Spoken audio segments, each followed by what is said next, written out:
Now I would like to give the floor for our next speaker, Dr. Andreas Gross, who is a member of the Swiss Parliament and, of course, chairperson of the Socialist and Democratic Group in the Council of Europe. And, of course, he's a colleague of mine, which I'm very proud. So the floor is yours.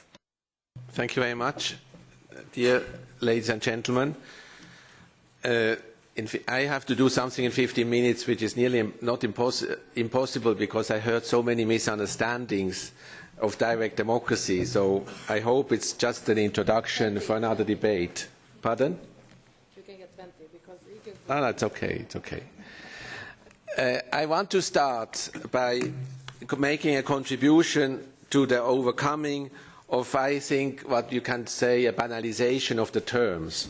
And this is also a possibility to precise some notions, because sometimes you have the impression that you are in a new Orwellian time where everybody uses the same language, but everybody understands it differently and nobody so has a possibility to understand. And I think it's very important that we try to be more precise, and for me the source of definition, so to say, the criteria and towards which you have to measure and you have to think the reality are the standards developed after the French Revolution. And when you look at these standards, you see that democracy should be much more than a choice. Democracy should enable the people to be free. But then you have to also understand what is freedom. Freedom is much more than just a choice between Pepsi or Coca-Cola. Freedom is the right, the ability and the opportunity to create, together with others, your common life base. That, as it was said, life should not be a destiny. And think about how many people today understand democracy, understand politics in which they live as a chance not to live the life as a destiny. I think very few. And one of the problems is that democracy is limited to the nation state, although the real influences of the daily life are today coming from transnational structures. And because democracy is also a substantial promise. Additionally to the third point, it's also a substantial promise that you have a fair distribution of the life chances. But the nation state can't provide any more contribution, can't make any more contribution to the fair distribution of life chances. That's why we have a depowerment of the whole political structures. The nation state loses autonomy, but there is no compensation on the democratic side when it comes to the transnational level. There you have, so to say, a hegemony of economic forces without any force of democratic legitimate forces to balance, so to say, to enforce a balance between the different needs and the different interests, and also the needs of the poor, the needs of those who can't express themselves on the markets with economic forces. In this sense, I also would like to say that there is a notion of violence which is much broader than the normal classical notion of violence, because democracy should constitute the rules, the rights and the procedures in order to make conflicts solvable without any violence. And there is another notion we have to defend: conflicts. The reduction of conflict to violence is a huge misleading error, because conflicts are in fact the media of social learning. You need to have conflicts to enable us to learn, but therefore you have to have procedures and rules which does not tend to violence but to understanding. And that's the biggest challenge, I think, and which is also then in this logic, citizens in the French term of citoyen, on the contrary to the bourgeois, a distinction we don't have even in English or in German, is exactly the citizens who take up this notion of democracy. That's an invitation to be free together with others, to influence your own basic common life base, so to say. And when it comes now to direct democracy, perhaps I can do this with the next slide. Democracy is always, and I think this was said already this morning, we don't want to replace representation. But direct democracy is an additional element to the representation, which prevents democracy, which prevents the representation to become the monopole. But direct democracy, and this is an addition to this point, is about issues and not about persons. Because the logic of the decision-making and the deliberation on issues is totally different than the logic of choosing between persons. That's why, for instance, the idea to directly elect the president of the Commission or anybody else has nothing to do with direct democracy. It's another way of enlarging representation, perhaps, or enlarging the field of election, but it has nothing to do with direct democracy. I can go into the deeper point when you would like to discuss about this. And this is especially also to Mr. Brons, the referendum is a totally different thing than a plebiscite. In a direct democracy, it's always a part of the people who have the right to make all people invited to decide. Never ever the government is free just to choose a question and then put this question to the people. This is exactly what we say plebiscite. In the tradition of Napoleon III, in the middle of the 19th century, and it was always used by dictators to get the legitimacy they didn't have out of parliaments, but it has nothing to do with direct democracy. And the essential point, and in this sense you can say, direct democracy is a contribution to the democratization of democracy, knowing that's an ongoing, never-ending process. You never will have perfect democracies, but you can always have a start in making this democratization process. And the point, perhaps, which is the most convincing on one side, but also the most difficult, shows that today I have the impression that on the political side, on the polity side, we have a framework which does not allow the societies to exploit the potentials they have in their societies. Citizens, people, they feel underestimated by politics. When you look from the individual, when you look from the system, you can say today's way of the design of politics, this reduction to the nation state, this reduction to the representation, the empowerment of the non-elected bodies, as my predecessor said, this shows the under-organization of the society in order to realize the potentials which are in the society. And this is one of the sources of the frustration and why so many people turn their back to our way of making politics. Now, when I start with this one, I could also start now with the design element. But the core question of what you get out of direct democracy is how you design it. Already Mr. Schiller said that, many others in this morning. A badly designed direct democracy is worse than nothing. Especially, you also discredit, so to say, the processes when you make them so badly as they are done in some of the countries, some of the regions. But when you design it in a way that people are able to express themselves, then you get exactly what the European Union misses most today. That's perhaps the center point I would like to defend. And I enumerated some of the elements. Legitimacy is of course clear, and I would also say that in a time where you have so many problems with the output, you would like to have a little bit more input. But the second point perhaps is more surprising. But when you invite people, citizens, to participate, they feel themselves as a part of a bigger thing. Then you get also the identification, but you get also the integration from their diversity. And the best way to put that is what Mr. Dürrenmatt, one of the two big writers in Switzerland of the 20th century, he said the Swiss, who are very, as Gerald already said this morning, very different. They have no common history, no common language, no common destiny, no common religion, no common many. The only thing we have in common that we are different.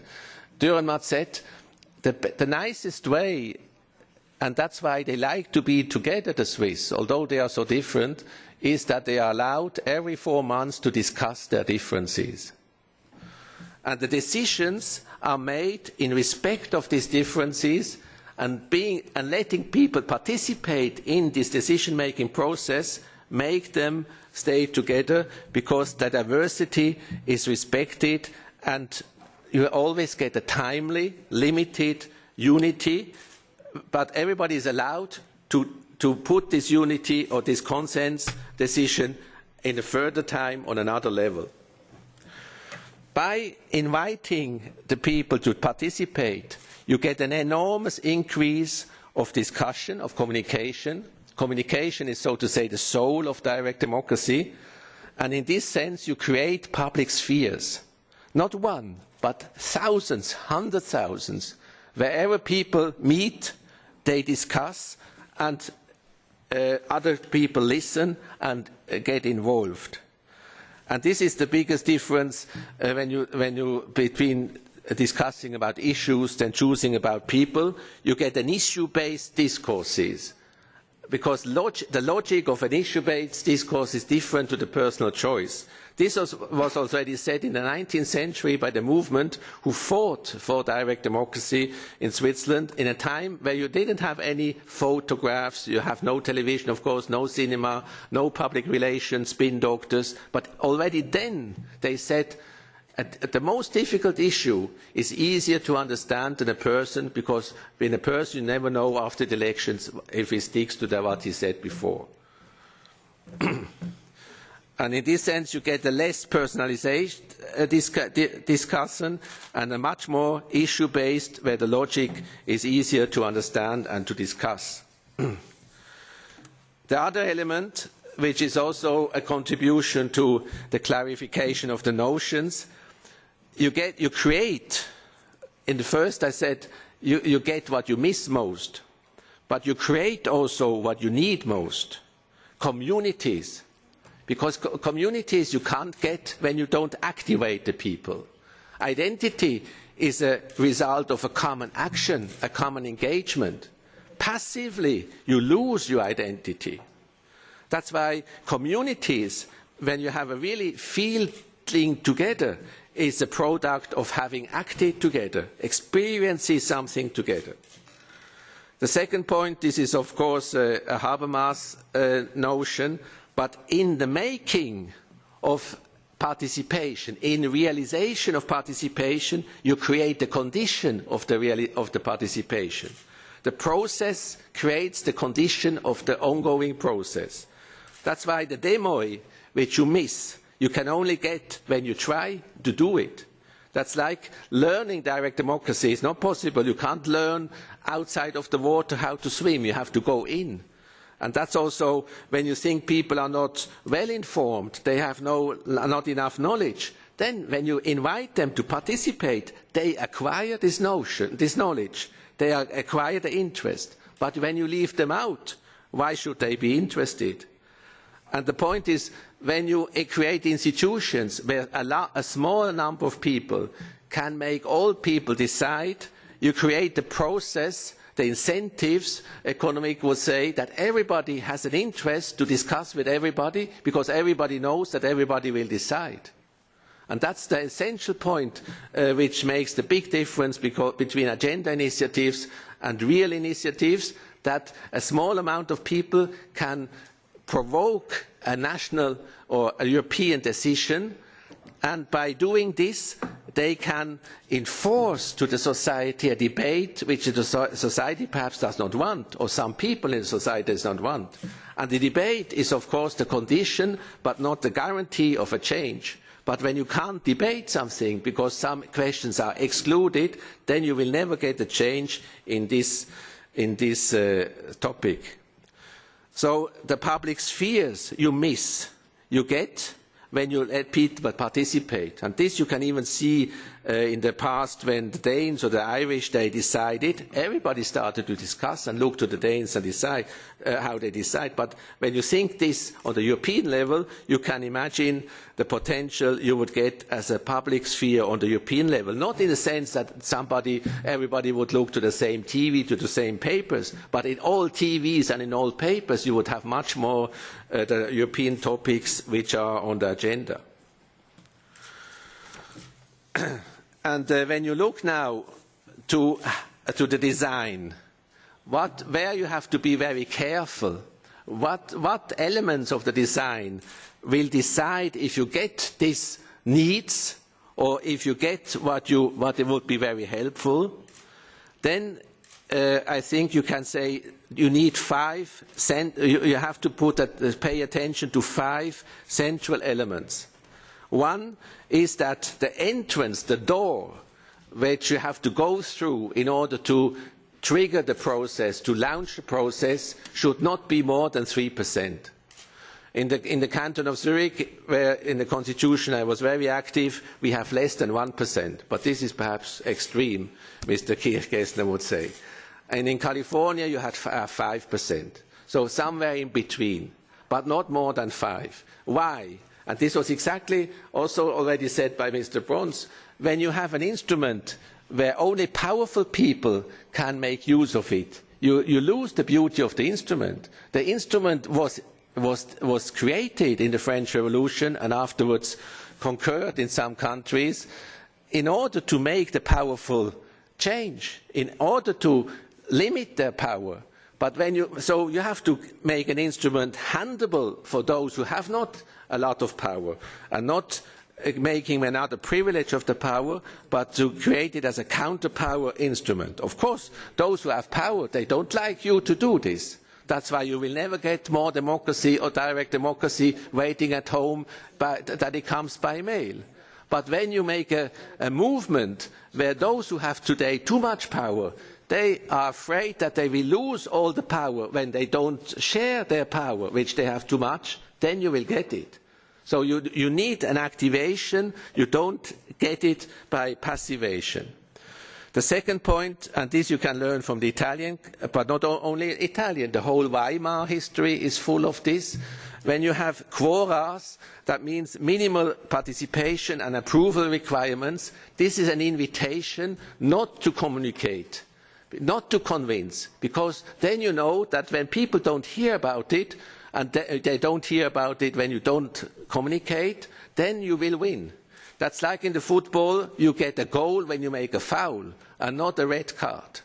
So you have to know the theory of the system in order to design it, because when you implement elements which are against the basic concept, you get dysfunction, and that's why in Italy so many people are frustrated. We heard it this morning that half of the decisions were non-valid because although we get 90% majorities, Berlusconi said stay at home, so they don't get 50% participation. The whole thing was for nothing.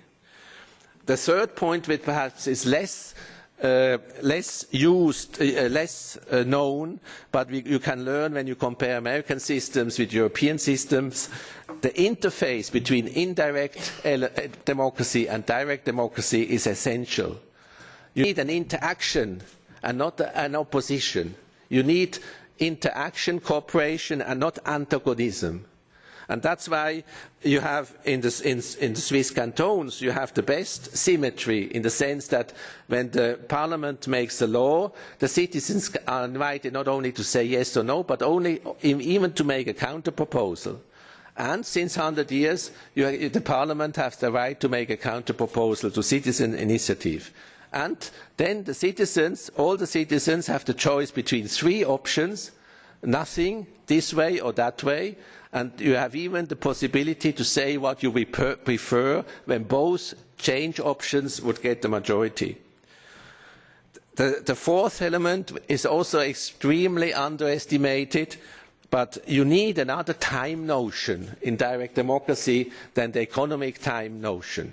Because the faster something has to be done, the more exclusive it will be done. And when you want to be inclusive in the sense of letting people participate, you have to defend an own time notion. That's why direct democracy is not fast food or quick fix. It's a 3-4 years experience. It's a 3-4 years process. And this time you need to defend when you want to get the inclusiveness.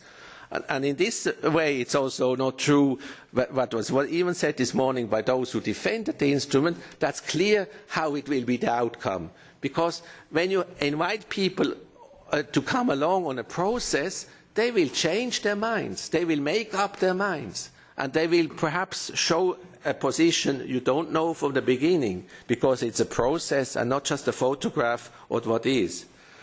And the last point, which you can learn more from the States than from European, but which is extremely important on the European level, you need fairness and opportunity rules.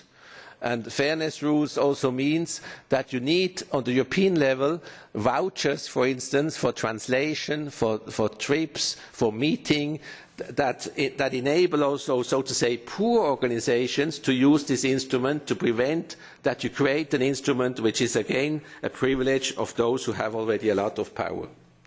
Thank you very much. That was in 20 minutes what normally I have a half a year to explain, but I can also do a little bit more if you like in the debate. Thank you.